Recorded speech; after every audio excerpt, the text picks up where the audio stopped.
Тестирлөө Министрлер кабинетинин 2023 жылдын 23 июнундагы номер 312 токтомуна ылайык өлкөдөгү орто кесиптик билим берүү уюмдары менен башталгыч кесиптик билим берүү уюмдарынын директорлорунун кызматтык орундарына дайындоо үчүн уюштурулган. Келечекте ошол жаш муундарга аз да болсо ошо кесиптик лицейлерде жаш муундарга кесипти үйрөтүү менен биздин Кыргызстаныбызга жакшы бир кесипкөй окуучуларды чыгаруу максатында биз дагы ошол кызмат кылайлы деп азыркы учурдагы тестирлөөгө келип отурабыз. Негизги максат ушул биздин окуу жайыбызды андан ары өркүндөп өстүрүү үчүн даярданып келдик бул жака. Тесттер эми педагогика, психология жана башка ошо бизге тиешелүү тармактардан болот экен. Анан даярдык жакшы буюрса. Билим берүү жана илим министрлигинин буйругуна ылайык 48 ваканттык орунга конкурс жарыяланса, ага жалпысынан өлкө боюнча 170 талапкер тестирлөөгө катышууга жолдомо алган. Тестирлөө 3 этап менен өттү. Ошол 170 адамдын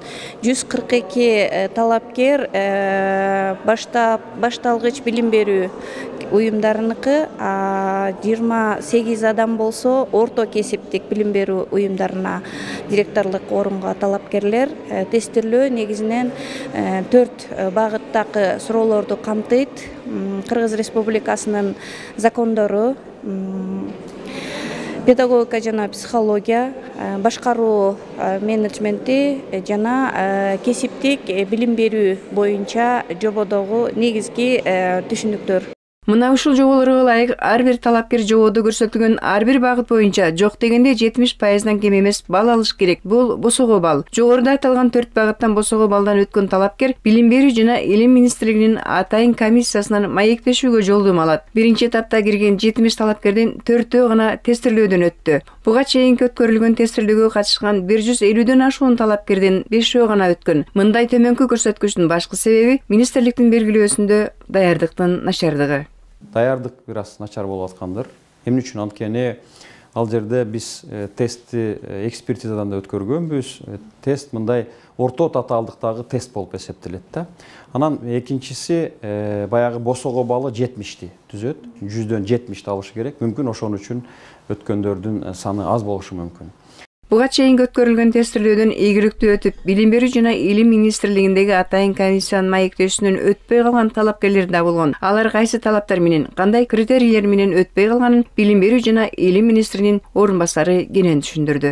Эң негизги критерий анын менеджерлик сапаты. Менеджерлик сапаты эмнеден көрүнүш керек? Менеджерлик сапаты биринчиден өзү бара жаткан окуу жайды өнүктүрүү стратегиялык планы болуш керек. Кыска мөөнөттүү, орто мөөнөттүү, анан узак мөөнөттүү. Бул экинчиси. Үчүнчүсү, өзүңүз айттыңыз, статистикага таяна турган болсок, бүгүн өткөндөрдүн санынын өзү аз. Конкреттүү мисал менен айта турган болсом, ал былтыркы жылдан берги кесиптик башталгыч кесиптик билим берүү системасында кабыл алынган мыйзамдарды, кабыл алынган токтомдорду, кабыл алынган буйруктарды билбегендиги бизди таң калтырды, чын айтканда. Ал эми тестирлөөдөн өткөн талапкердин айтуусунда жобого коюлган талаптардын татаалдыгы деле жок, орточо, кызыктуу жана керектүү суроолор. Иш ордунда колдонулбаган башка бир жаатта суроолор жок.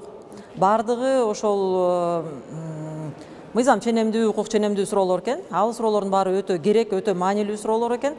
Белгилей кетсек, тестирлөөдөн өткөн талапкерлерге объективдүү баа берүү максатында аңгемелешүүгө билим берүү жана илим министрлигинин жооптуу кызматкерлеринен сырткары ушул системада жүргөн кесипкөй адистер да кошулган. Калия Карыбекова, Эржигит Тилекбек уулу, билим жаңылыктарына.